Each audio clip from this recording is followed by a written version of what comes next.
Well, it was another big night for the Republican Party in Minnesota. News Channel 8's Wes Small has the story. I'm on the line once again with Republican State Committee man Herb Scheinbaum, who is in Minnesota. I keep getting confused.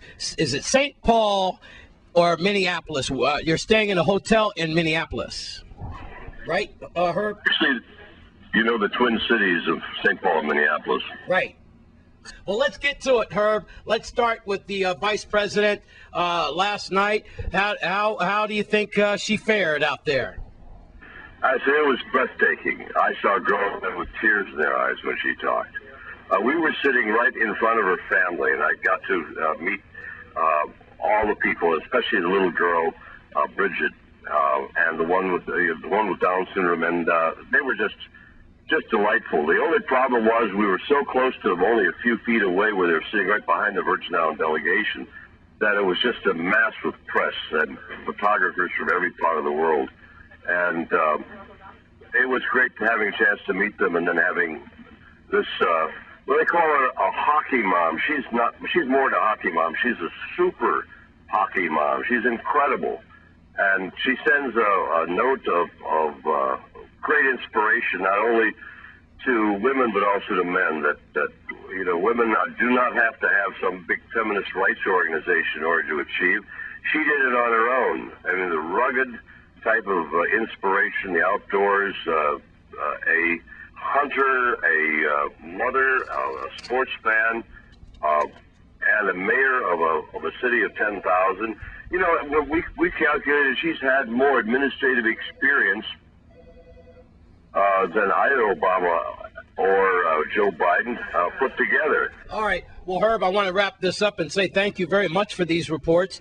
Perhaps we can get one more out of the way if your flight permits. Early tomorrow morning, I'll get another update from you, and tell Ann Golden and Umberto De O'Neill and Liliano Bilardo De O'Neill and everything the best of luck. And I really want to thank you for these reports that you gave News Channel 8.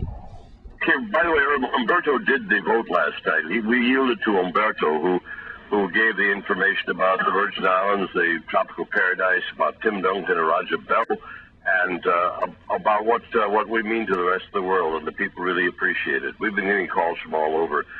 Somebody from Hollywood even called Umberto and asked him to come out for an interview. That's fantastic. Hey, Herb, I got to go now, but you know, wherever Virgin Islanders go, we shine, baby. You know that. That's right. Okay. Herb, thank you very much. All right. And that was Herb Scheinbaum, and I am Wes Small for News Channel 8. We'll take another look at the tropics right after these messages. Well, yesterday we paid a visit to our local Red Cross chapter, and now let's check in with VITEMA as we keep an eagle eye on the weather as it's brewing in the Eastern Caribbean. News Channel 8's Wes Small has the details.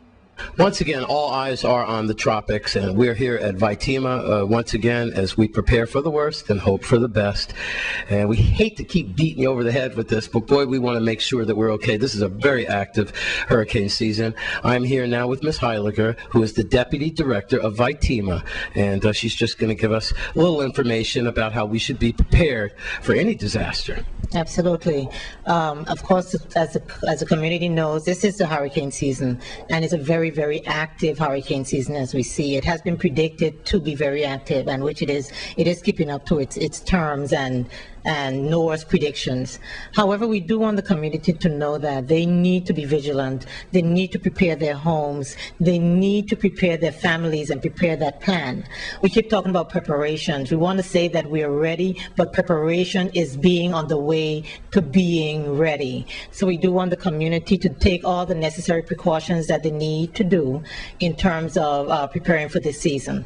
Things like moving the debris from the yard, renewing your prescriptions, helping the elderly. Those are the things I always think of. Absolutely. We always talk about preparing by having canned goods, ensuring that your family is prepared with sufficient water, enough for them to carry through for at least 7 days. I just want the community to be aware that FEMA, our supporter, our Region 2 partners, are going to be here with us during any storm.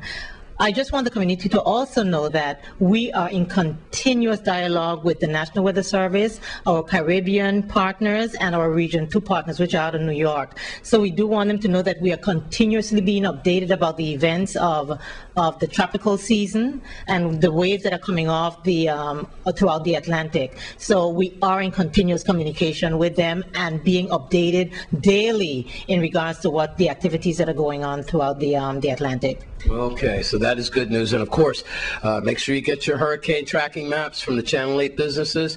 And in just a little while, we will hear from our staff meteorologists to keep you updated on all the activity that are in the tropics. Once again, I want to thank, yes, the Deputy Director of VITEMA, and she wants to thank. Yes, I just want to ensure that the community knows that our Director, Mark Walters, is definitely on top of things, and he's ensuring that we pursue and engage the community as much as possible in terms of preparedness. Okay.